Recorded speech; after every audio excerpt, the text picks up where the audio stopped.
The massive screen in the United Nations Assembly Hall showed the alien delegates clearly. Their smiles weren't friendly. They were laughing at Earth again. Captain James Walker stood at the back of the hall, his hands clasped behind his back so tightly that his knuckles turned white.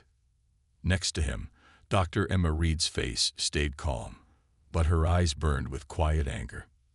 These humans, the tall, blue-skinned council speaker said, not even trying to hide his amusement. They still think in straight lines. 3 dimensions. How do they even manage space travel?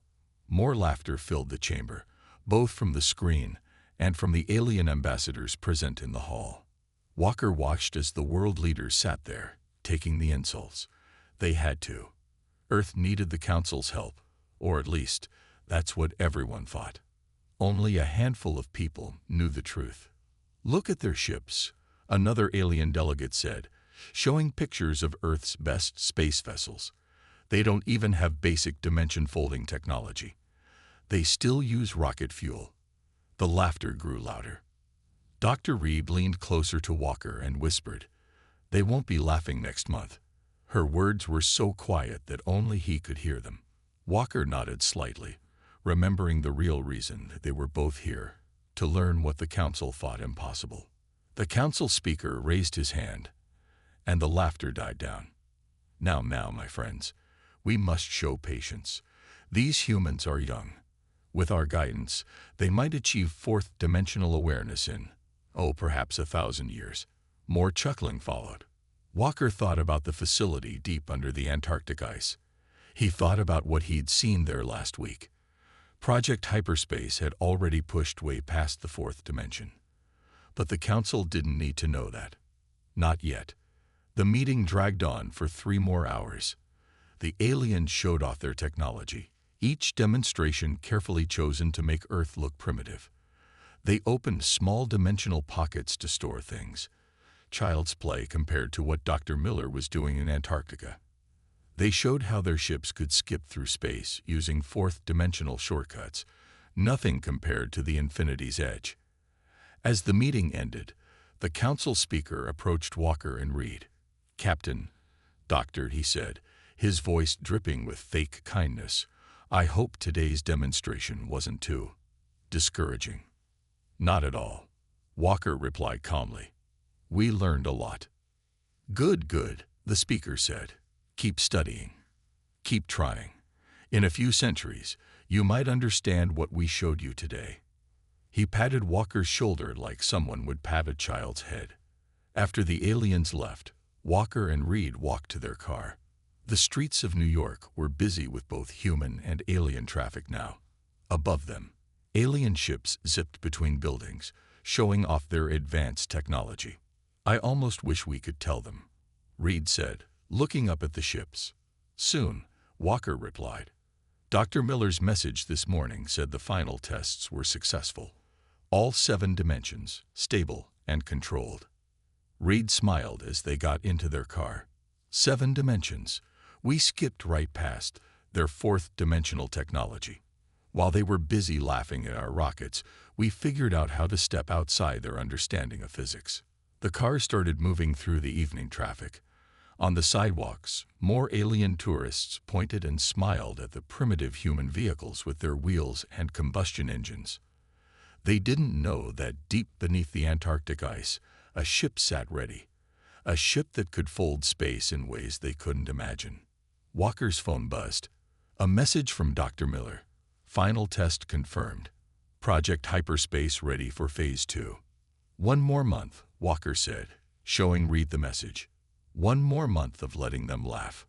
Reed nodded, her eyes on the alien ships above. Then we'll see who's laughing. I just hope they're ready to accept that the primitives they've been mocking have jumped so far ahead of them. The car turned onto the highway, heading toward the hidden entrance to their real workplace. Above them, alien ships continued their patrols, their pilots never suspecting that the simple humans below them had already mastered technologies they thought impossible. The mockery would end soon, and the galaxy would never be the same. 3 miles beneath the Antarctic ice, Dr. Tom Miller stood before the infinity's edge. The ship didn't look impressive, just a simple black sphere about 50 feet across.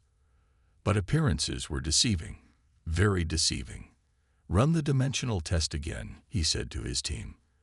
Around him, 20 of Earth's best scientists worked at their stations. The chamber they were in was enormous, carved out of the ice, and reinforced with steel and concrete. Advanced computers lined the walls, their screens showing numbers and patterns that would confuse even the Galactic Council's best scientists. Susan, his lead engineer, typed in the commands. "Starting with Dimension 4, she said. The black sphere flickered, then seemed to turn inside out without moving. "Stable," she reported. "Moving to 5. Miller watched the readings carefully. They had kept this project secret for 5 years. Even most of Earth's governments didn't know about it.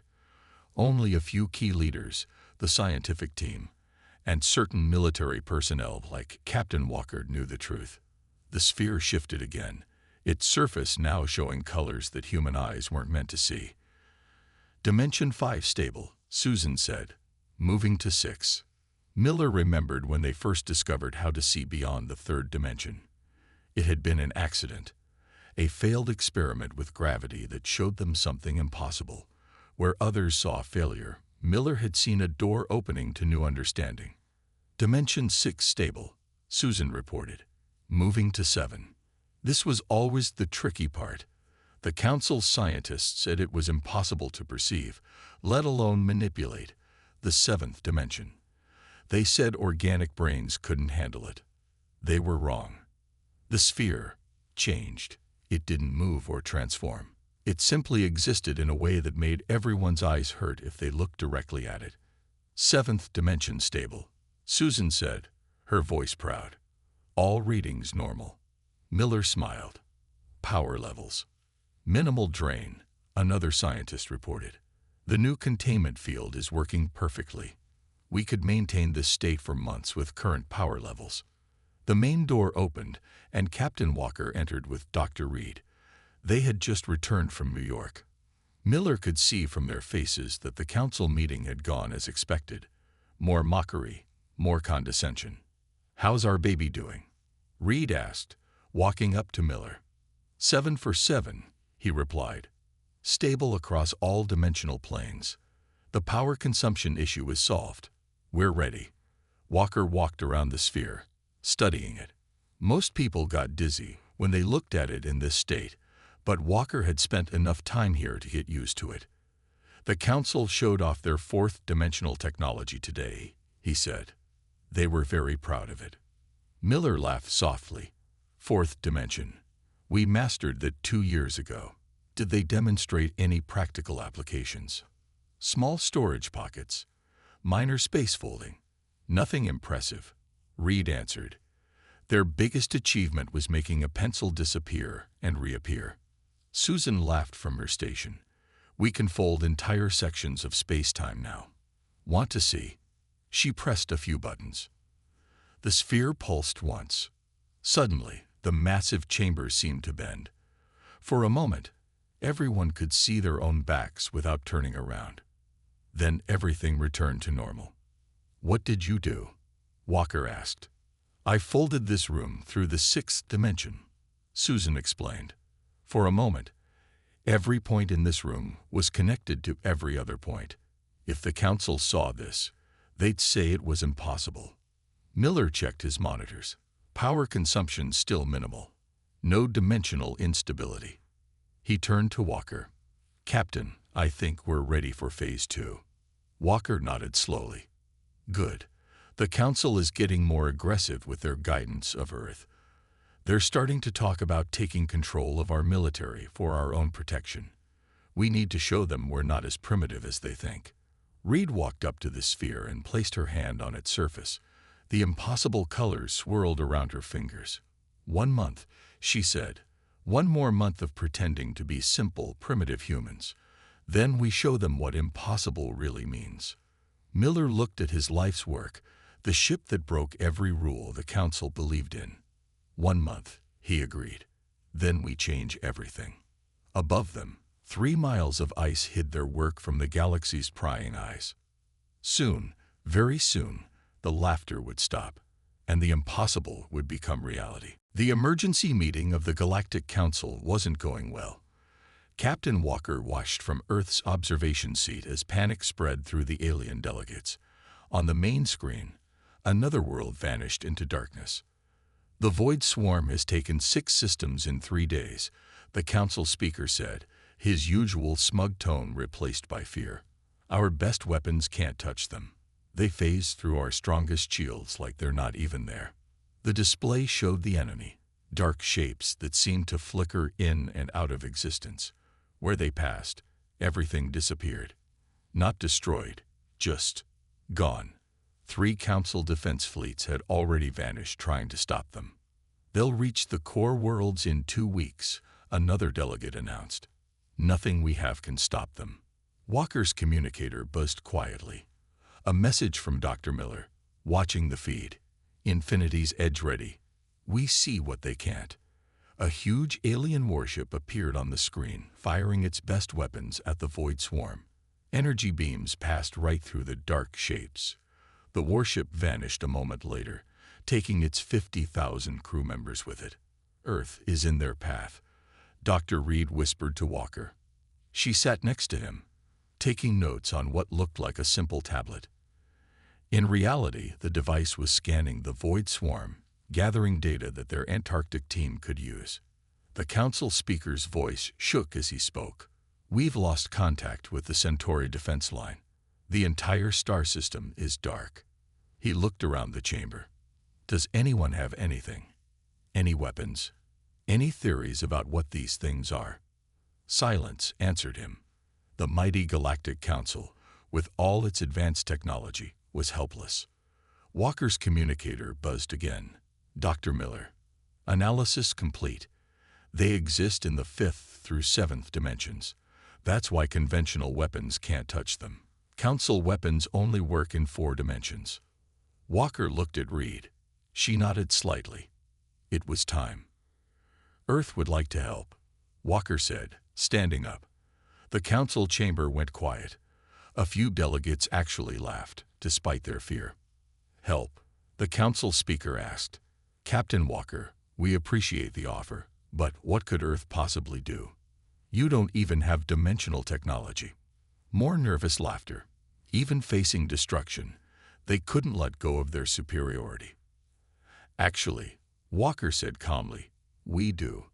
He pressed a button on his communicator. The massive screen split into 2 views. One showed another council world vanishing under the Void Swarm's attack. The other showed a simple black sphere rising from the Antarctic ice. "What is that?" the council speaker asked. "Humanity's first dimensional ship," Reed answered, standing next to Walker. "We call it the Infinity's Edge." "Impossible," one delegate said. "Your species can't even." The sphere pulsed once. Suddenly, it was in orbit around Earth, but somehow still on the ground in Antarctica. It existed in both places at once. 7-dimensional drive, Reed explained as the aliens stared in shock. "Your ships work in 4 dimensions. The Void Swarm exists in dimensions 5 through 7. That's why you can't touch them." She smiled slightly. "We can." The council chamber erupted in chaos. Questions flew from every direction. Walker held up his hand for quiet. "We've watched you mock Earth for years," he said. "While you laughed at our rockets and our primitive thinking, we were discovering things you thought impossible. Now you need our help." On the screen, the Infinity's Edge pulsed again. This time, it seemed to turn inside out while staying perfectly still. Colors that shouldn't exist played across its surface. "The Void Swarm will reach Earth in 10 days, Walker continued. "We're ready to help defend not just our world, but all of yours. But first, the laughter stops. Forever." The council speaker stood slowly. Gone was all trace of superiority or amusement. "Captain Walker," he said quietly, "what are your terms?" Walker looked at the screen where another world was dying. "Simple. We work together as equals. No more mockery. No more guidance. Earth leads the defense against the Void Swarm." The council voted immediately. They had no choice, As the emergency meeting ended, Walker and Reed headed for their ship. It was time to show the galaxy what humanity could really do. And somewhere in the darkness between stars, the Void Swarm approached, unaware that its supposed prey had teeth of its own. The Infinity's edge hung in space near Jupiter's orbit. Inside the control room, Captain Walker stood behind Dr. Miller, while Council representatives watched from a safe distance in their own ships. "Show them everything," Walker said. "They need to understand what they're dealing with." Miller nodded and pressed his hands to the control panel. The ship hummed softly. "Beginning dimensional shift sequence," he announced. "First, we'll demonstrate standard fourth-dimensional movement, what the Council considers advanced technology." The black sphere flickered and appeared instantly on the other side of Jupiter. The Council observers muttered in their communications channel. This was nothing new to them. "Now," Miller said, "we go beyond." His fingers danced across the controls. Fifth dimension. The ship changed. It seemed to stretch in ways that made the Council observers' eyes hurt. According to their instruments, the Infinity's edge now existed at every point along its path around Jupiter simultaneously. "Impossible," one Council scientist said. "The power requirements alone would." "Sixth dimension," Miller announced. The ship's surface rippled with impossible colors. Now it wasn't just existing along its path. It was folding space itself. Jupiter's massive bulk seemed to bend around the ship as gravity itself responded to the dimensional manipulation. Dr. Reed stood at her own station, monitoring the power levels. "All systems stable," she reported. "Ready for full demonstration." Walker touched his communicator. "Council vessels, be advised. What you're about to see has never been achieved in recorded history. Your scientists said it couldn't be done. Prepare yourselves." Miller took a deep breath. Engaging seventh dimensional drive. The universe changed. Suddenly, every Council observer could see their own ships from every possible angle simultaneously. They saw the past and future positions of every atom in their vessels. The Infinity's edge wasn't just bending space. It was manipulating the very fabric of reality. "By the stars," the Council speaker whispered over the comm. "How are you containing such power?" Reed smiled. "The same way we developed this technology, by thinking beyond traditional limitations. Your scientists said organic brains couldn't process seventh-dimensional space. We proved them wrong." To demonstrate, Miller had the ship create a seventh-dimensional pocket. Inside it, they could all see fragments of the Void Swarm's victims, worlds and ships trapped between dimensions. Not destroyed, just displaced. "That's how they do it," a Council scientist exclaimed. "The Void Swarm isn't destroying targets, they're shifting them into higher dimensional spaces." "Exactly," Walker said. "And now we can follow them there. More importantly, we can bring their victims back." To prove his point, Miller extended the ship's dimensional field. A small Council probe that had vanished 3 days ago reappeared, perfectly intact. "This is just the beginning," Reed explained to the stunned observers. "The Infinity's edge can create dimensional barriers the swarm can't pass through.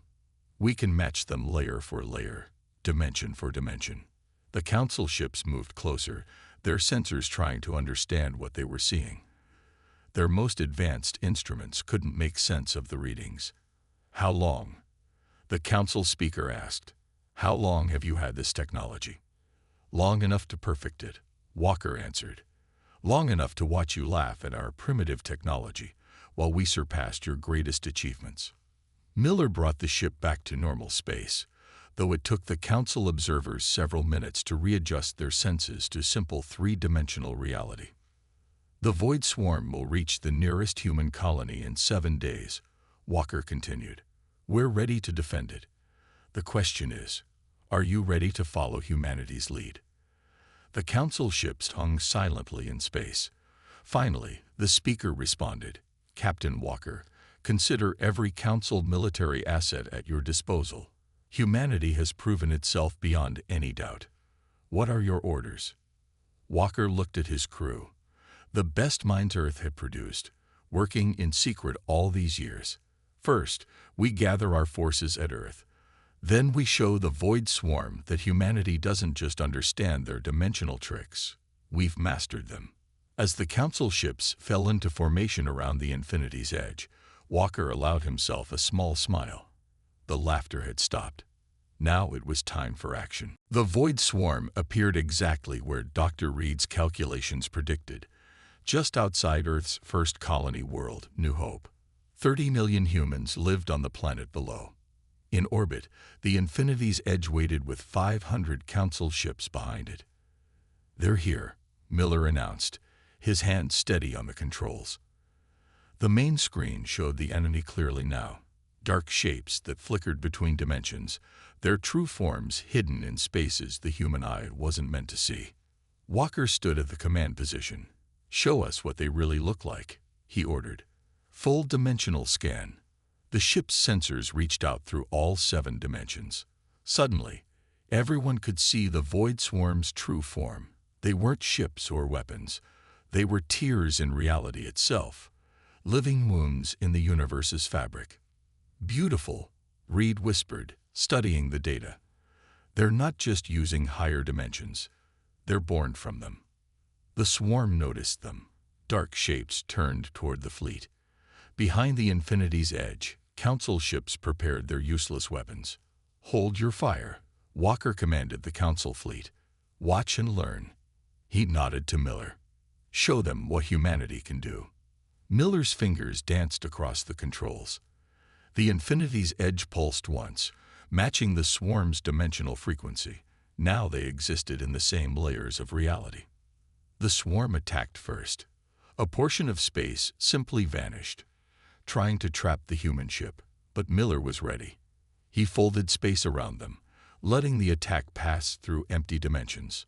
"Their dimensional pattern is complex," Reed reported, analyzing the data. "They shift between 5th and 7th dimensions in a repeating cycle, if we time this right." Walker understood. Miller matched their pattern. When they shift down to the 5th, hit them with a 7th dimensional spike. The battle that followed made no sense to normal human eyes. The Infinity's edge and the Void Swarm danced through dimensions, space twisting and folding around them.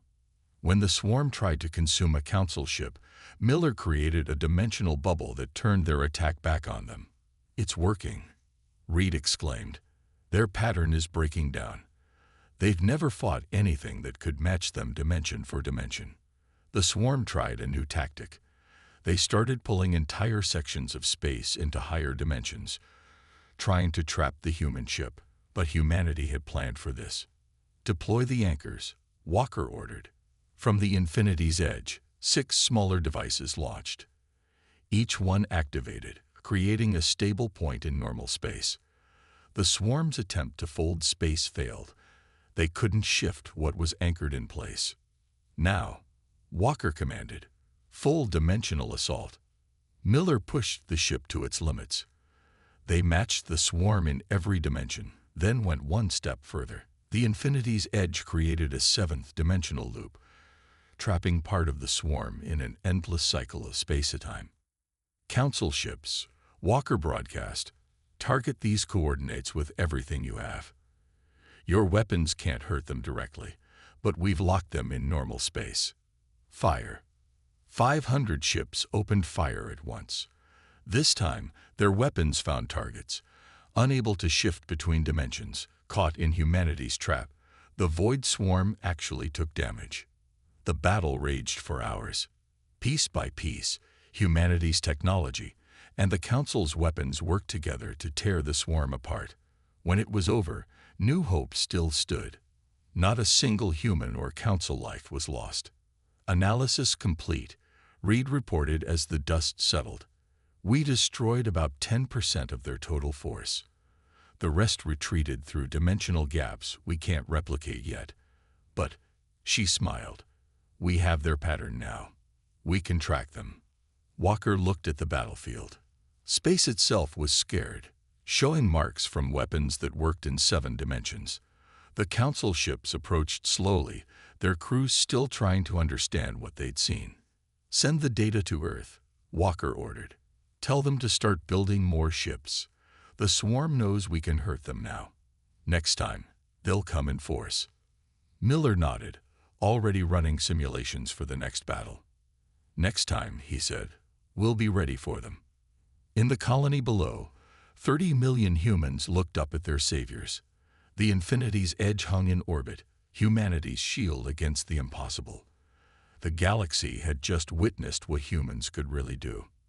And this was only the beginning. 2 weeks after the battle at New Hope, Earth launched its second dimensional ship, the Reality Forge. A third, the Quantum Dawn, was nearly complete. But the Void Swarm wasn't waiting. They came in force, just as Walker had predicted. Not at Earth, not at the colonies, but at the heart of Council space. 10,000 dimensional tiers appeared around the Council's capital world. "They're trying to end this in one strike," Reed said, watching from the Infinity's Edge's control room. The ship hung in 7th dimensional space, observing without being seen. "If they take the capital." "They won't," Walker said firmly. He looked at the tactical display, where hundreds of Council ships tried hopelessly to fight back. "Miller, show me the pattern analysis." Miller brought up the data they'd gathered from the first battle. "The swarm is using a new formation. They're linking their dimensional shifts, creating a web that nothing can escape." Through the sensors, they watched as the swarm's web grew tighter. Council ships vanished one by one, trapped between dimensions. The capital's defense platforms, the most powerful weapons in known space, fired uselessly into the void. "The Council speaker is requesting immediate assistance," Reed reported. "Their evacuation ships can't escape the web." Walker nodded. "Send the signal to Earth. Tell the Reality Forge it's time."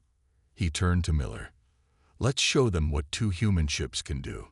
The Infinity's Edge dropped into normal space right in the middle of the battle.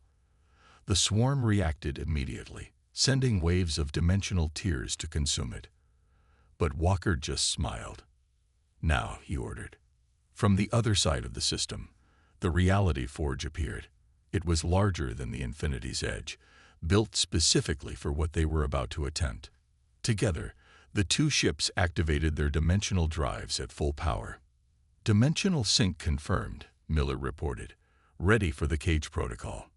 Walker opened a channel to the Council ships. "All vessels pull back to the capital's orbit.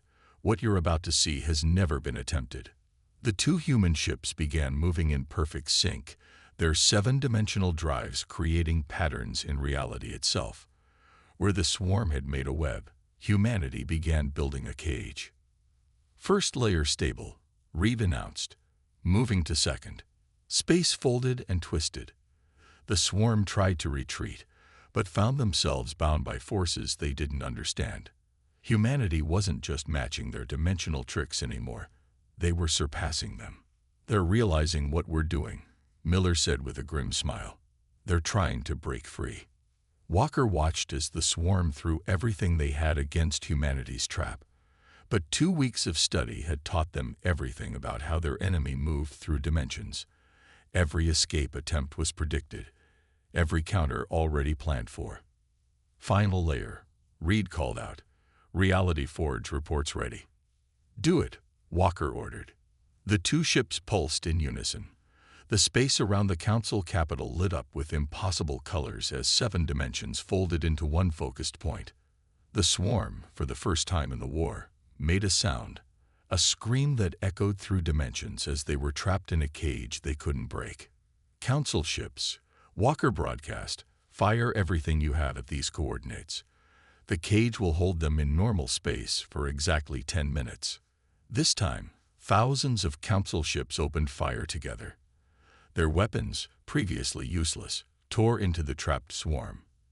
The Reality Forge added its own weapons to the attack, channeling 7-dimensional energy into focused beams. When it was over, nearly half the swarm's total force was destroyed. The rest fled, their dimensional web shattered, their confidence broken. In orbit around the capital, Council ships surrounded the 2 human vessels. But there was no mockery now, no condescension, only awe. "Captain Walker, The council speaker's voice shook as he spoke. The council world owes humanity a debt we can never repay. Please, teach us. Show us how to protect ourselves.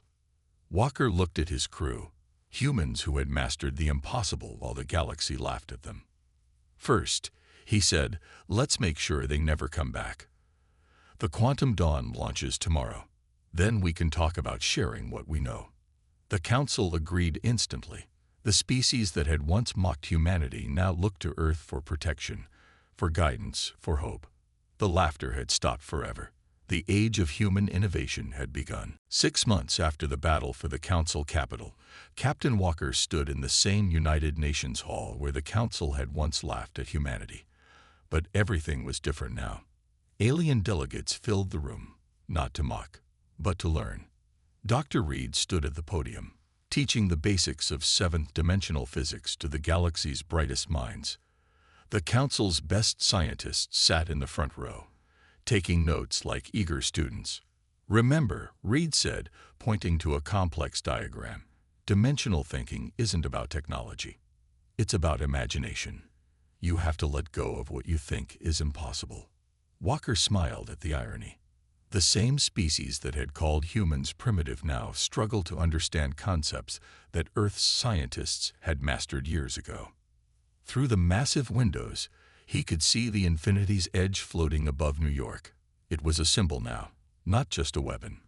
5 more ships of its class were under construction around Earth. The Quantum Dawn patrolled the galaxy's edge, hunting the last remnants of the Void Swarm. Miller appeared beside him, holding a tablet. The first council ship with our dimensional drive just completed testing, he reported. They managed 5th dimensional space successfully. And the 6th? Walker asked. They're still afraid to try. Miller shrugged. They need time to adjust to each new level. Their minds aren't used to thinking this way.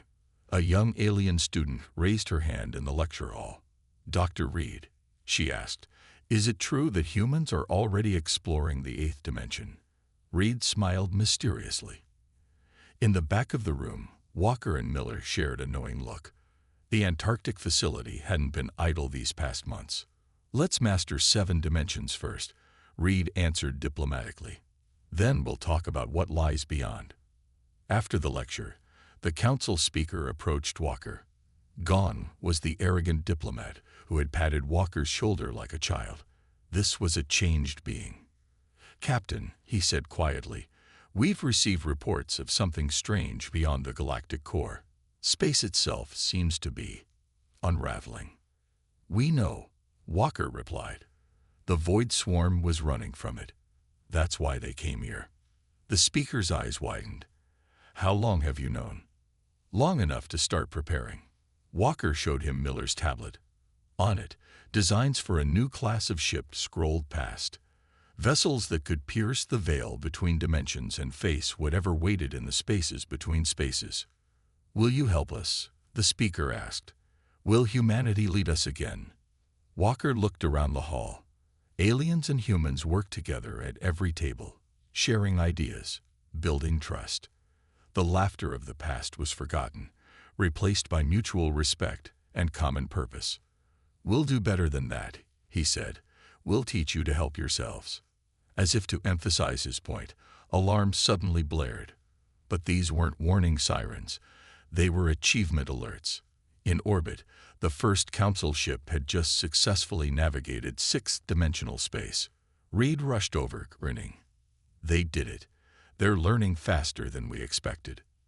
Good, Walker said, because what's coming is bigger than the Void Swarm. We'll need every species working together, pushing the boundaries of what's possible. The council speaker looked up through the windows at the infinity's edge. When we first met your species, we thought we knew everything. We thought we were the peak of evolution. And now?